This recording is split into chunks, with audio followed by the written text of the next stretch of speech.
sebelum dibunuh dia dimutilasi terlebih dahulu. Pertama nih dia diiris kupingnya, ya Allah, mata menjabang bayi. Terus yang kedua dia dimutilasi tangannya, tangan kanan, tangan kiri, kaki, dan barulah dia dicincang-cincang tuh. Halo, assalamualaikum teman-teman. Balik lagi nih sama aku di channel Garasi Kisah. Apa kabar semuanya? Semoga kalian selalu sehat ya. Oke, di video kali ini Dwi mau membahas tentang sebuah kasus kriminal yang lagi viral banget di sosial media, yaitu mengenai kasus pembunuhan, mutilasi seseorang yang dilakukan secara hidup-hidup.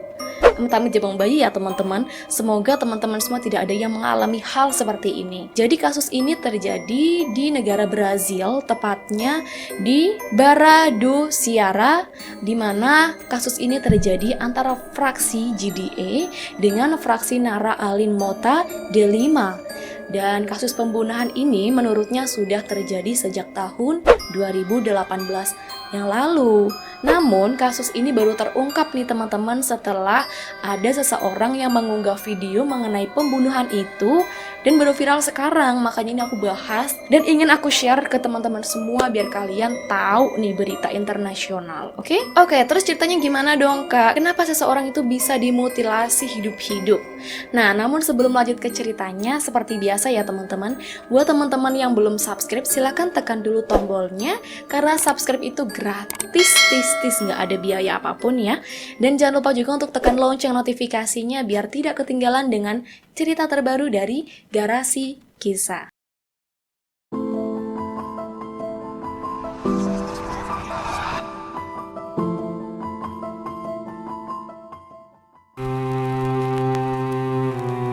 Sebetulnya di sini aku nggak terlalu paham ya mengenai dunia-dunia seperti ini, tapi di sini aku bakal menjelaskan sedetail dan seterperinci mungkin. Jadi menurut beberapa fakta-fakta yang ada bahwa ada anggota atau kelompok pengedar narkoba yang mereka memiliki daerah kekuasaannya masing-masing. Jadi ceritanya ini berawal dari seorang perempuan yang merupakan anggota dari pengedar narkoba itu. Sebut saja lah ya namanya Siti. Dimana dulunya si Siti ini merupakan anggota dari salah satu kelompok pengedar narkoba. Dan saat beliau keluar, beliau mengedarkan narkoba di wilayah dari salah satu kelompok itu. Dimana wilayah tersebut merupakan daerah kekuasaan dari kelompok GDA. Jadi Siti ini mengedarkan narkoba ke wilayah GDA itu teman-teman. Nah kemudian salah satu anggota dari GDA ini ada yang mengetahui bahwa si Siti ini sedang melakukan pengedar narkoba atau sedang melakukan transaksi di wilayah daerah kekuasaannya itu. Karena pemilik dari geng itu sedang berada di dalam penjara, di mana ketua geng itu bernama Mitol atau nama panggilan. Nah apa yang dilakukan oleh Alin ini diam-diam diketahui teman-teman sama anggota dari GDA itu. Jadi beberapa anggota GDA ini mengawasi si Alin bahwa wah diam-diam dia melakukan transaksi di wilayah kita gitu kan. Akhirnya dari anak buahnya itu pun mengadu sama pimpinan yang teratasnya GDA itu.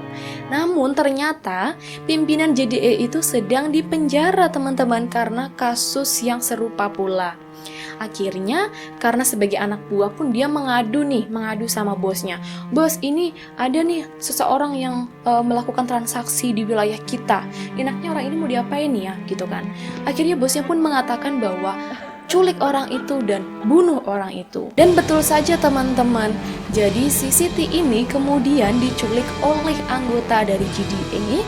Dibawalah mereka ke sebuah hutan. Awalnya anak buah dari GDA ini mau menculik Siti aja. Namun berhubung karena Siti sedang bersama dengan kedua orang temannya, maka kedua teman itu pun dibawa langsung dengan mereka teman-teman. Padahal kan takutnya kalau misalkan mereka ditinggal gak dibawa, takutnya kan mereka mengadukan sama pihak kepolisian kan. Makanya dari anak buah GDA ini pun menculik 3 orang tersebut. Dan kemudian dari salah satu temannya si Siti ini pun ditembak tepat di kepalanya dan temannya itu pun langsung meninggal seketika. Namun si Siti ini sebelum dibunuh dia dimutilasi terlebih dahulu.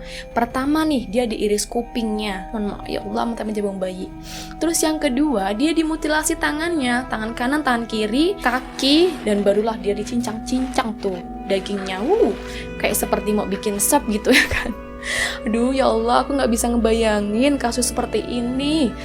Semoga nggak terjadi lah di Indonesia lah ya. Dan kemudian setelah mereka dimutilasi, bagian-bagian tubuhnya mereka ini dibuang entah kemana-mana gitu, dipisah-pisah teman-teman, biar mereka tuh nggak bisa dites DNA oleh pihak kepolisian. Namun yang namanya bangkai, setutup apa ataupun serapi apa kita menyimpannya, pasti akan tercium baunya teman-teman. Dan akhirnya pelaku mutilasi ini pun tertangkap teman-teman, dan mereka diberikan hukuman yang setimpal, yaitu di penjara paling lama 70 tahun lamanya. Nah, jadi itulah dia mengenai kasus mutilasi seseorang yang ada di Brazil.